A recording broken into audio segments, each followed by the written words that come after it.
Hi guys, welcome to our channel.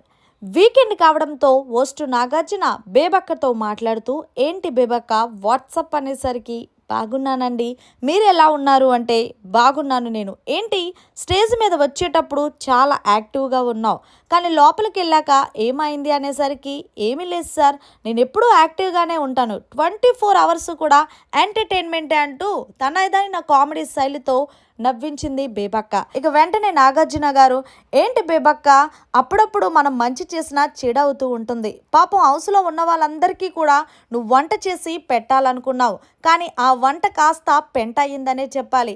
ఏంటి నీకు కుక్కర్ని అర్థం కాలేదా, కావాలని చేసావంటే లేదండి, నేను కావాలని ఏమీ చెయ్యలేదు, ఆ కుక్కర్ నేను ఫస్ట్ టైం చూశాను, విజులు వస్తూనే ఉంది, అందుకే నేను చూసుకోవడం పోవడంతో పప్పు మాడిపోయింది, ఆ పప్పు మాడింది కాస్త నన్ను నామినేషన్లోకి తీసుకొచ్చి పడేసిందంటూ నవ్వుతుంది.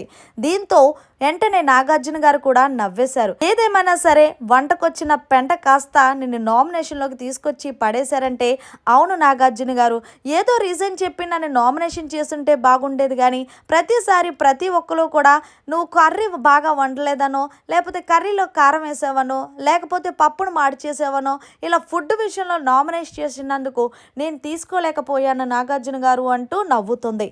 దీంతో బేబక్క, నువ్వెప్పుడు కూడా ఏమీ ఫీల్ అవ్వద్దు, కానీ టాస్క్ ఏదైతే మొదటి టాస్క్ ఆడావో ఆ టాస్క్లో అదరగొట్టేసావనే చెప్పాలి అంటే థ్యాంక్ యూ బాబు గారు అంతే. అయితే సరే బేబక్క, ఆల్ ద బెస్ట్. సో ఇలాగే నీ ఆట నువ్వు వాడు. ఇంకొక విషయం బేబక్క, నువ్వు ఆ గ్యాస్ని ఎందుకు మర్చిపోయావంటే, బిగ్ బాస్ 8లోకి వచ్చిన తర్వాత అన్నీ మర్చిపోతున్నాను, కొన్నాళ్ళకి ఇక్కడ నుండి నన్ను నేనే మర్చిపోతానేమో, లేదా అప్పుడప్పుడు అనిపిస్తుంది, నేను మా ఇల్లు మర్చిపోతే కనుక మీరందరూ ఎవరో ఒకళ్ళు నన్ను తీసుకొని మా ఇంటి దగ్గర తీసుకెళ్ళండి అని చాలామందికి చెప్పాను అని చెప్తూ నవ్వుకుంటుంది.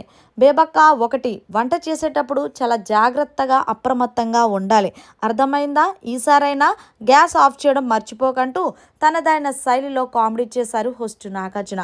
మొత్తంగా బేబక్కపై చేసిన కామెడీపై మీ అభిప్రాయాన్ని కామెంట్ రూపంలో తెలియజేయండి.